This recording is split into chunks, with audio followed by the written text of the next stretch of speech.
Nagulat na nga si Gon sa nangyari dahil nga napuruhan nga ng gusto. Eto nga ang si Razor. Ano? Inatake ni si Razor nang walang kaalam-alam. Napakadaya niya. Ano? Hindi ko kaagad napansin. Habang abala kaming nanonood sa laban ni Razor, agad naman siyang umatake nang hindi nalalaman. Hindi. Malubha si Razor. Malubha ang tama niya. Delikado. Ano? Habang nagpapahinga kami at nanonood sa labanan nila Razor, sinamantala niya naman para makagawa ng atake na hindi nalalaman. Medyo hindi magandang pag-ugali ng isang ito. May kadayaan at tuso at napakasama. Medyo may kadayaan ang isang ito. Pero kung sa bagay, walang mali doon dahil laban na ito hanggang sa huli.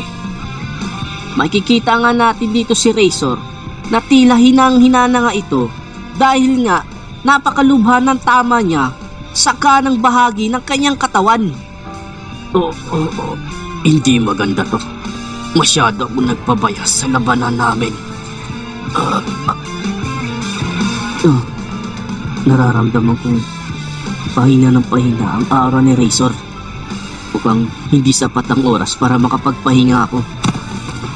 Tignan mo nga naman, nangyayang pa itong si Pariston. Kahit na ay kaya ko na siyang tapusin. Pero mabuti na yun para hindi maubos ang lakas ko. Ngayon, ikaw na ang bahala sa kanya. Huwag mo na siyang pagbibigyan pa hanggat may pagkakataon. Alam ko yun, Kurolo.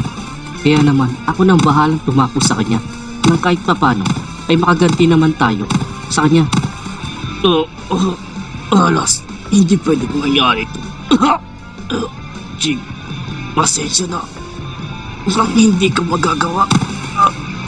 Mukhang nahihirapan ka na sa kalagayan mo. Siguro ay konti na lang ay malalagutan ka na ng hining. Hayaan mong padadaliin ko ito. Nang sa ganun, hindi ka na mahihirapan pa. Pasensya na kung ako na mismo ang tatapos sa'yo. Kaya naman,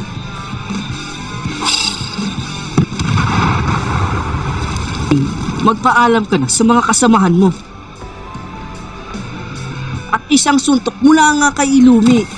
At sinundan pa nga ito ng Sipa Pabaon. Mukhang alanganin na nga dito si Razor.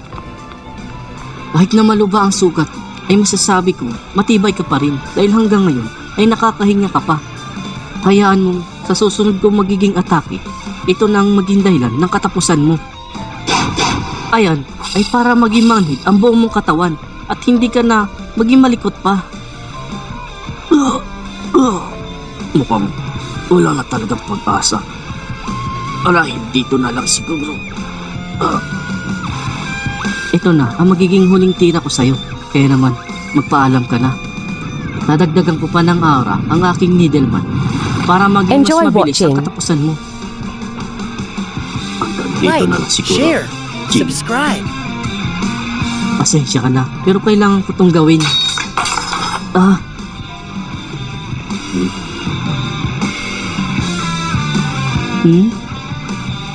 At sino naman ang...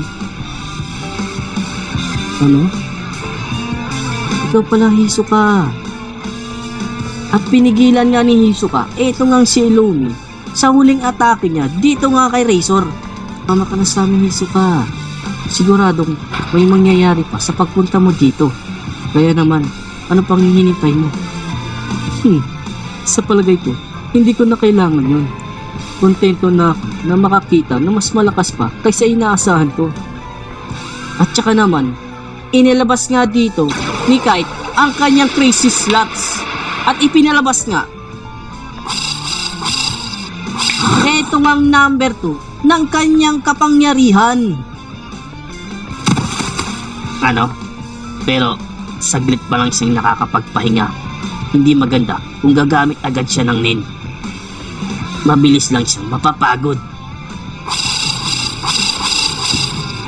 Wala na akong pakialam. Hindi na pwedeng hintayin pa na maubos kami bago kami kumilos. Kailangan lang makapagpahinga ni Master Jing. Kaya naman ako na mismo ang atake ngayon. Hindi naman pwedeng nakatungang at manonood na lang ako. Dahil kung magkaganon, siguradong mananagot naman ako kay Jing. Kaya naman hindi ko pwedeng pabayaan ang mga ito.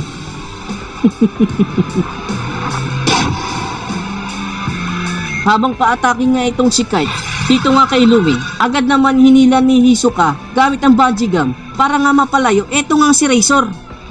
Tamang-tamang ginawa mong Hisoka. Ngayon, wala nang pag-alinlangan para atakihin siya. Eto na ako! Ginawa. Hindi. Isang malakas nga na pag-atake ang ginawa nga dito ni Kite. Hindi ko na alam kung ano nangyari. Pero sa huling tingin ko, marahil ay nilis niya ang kanyang pag-atake. Matinding pinsala at nahati nga ang lupa dahil nga sa napakalakas na atake ni Kite.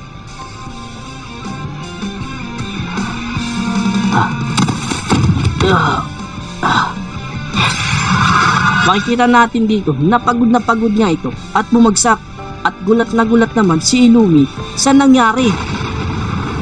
Hindi nga siya makapaniwala dahil napakalakas nga talaga ng atake ni Kite na yon. Hindi. Naalala ko. Kapatid pala siya ni Killua. Masyado na ako naiinip. Sige, ako nang kikigos para tapusin sila. Mukhang malubha ang sugat mo. Kaya mo bang pagalingin ang sarili mo? Katulad ng ginawa mo sa amin kanina? Dahil pag nagtagal pa ito, baka hindi mo nakayanin pa. Malala ang sugat ko. Dahil sa sugat na ito, hindi ko na kayang kumilos pa at maglabas ng aura para pagalingin ang sarili ko. Mukhang dagdag na naman to sa problema.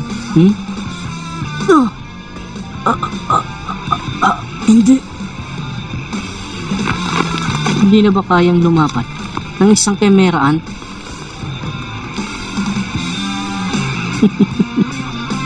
Ikaw naman ang susunod ko. At bigla na nga lang sinuntok ni Pariston eto ngang si Kite na nangihina na nga ito dahil nga sa gawa niyang atake. Hindi ako magpapakita ng awa sa inyong lahat. Kaya naman, iisa-isahin ko muna kayo. Master Jing, Gon, Killua. At eto na nga, ibinato na nga ni Pariston ang kanyang sandata na gawasanin. Patungo nga dito kay Kite.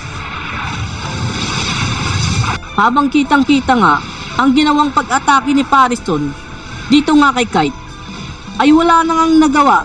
Eto nga sila Hisoka. Hindi.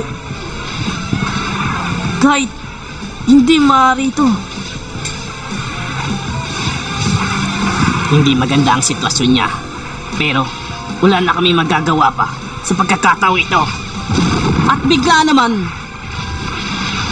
may sumulpot nga para pigilan nga itong atake ni Pariston. Kailangan kong iligtas ang isang ito dahil sa hindi niya pagtapos kay Illumi.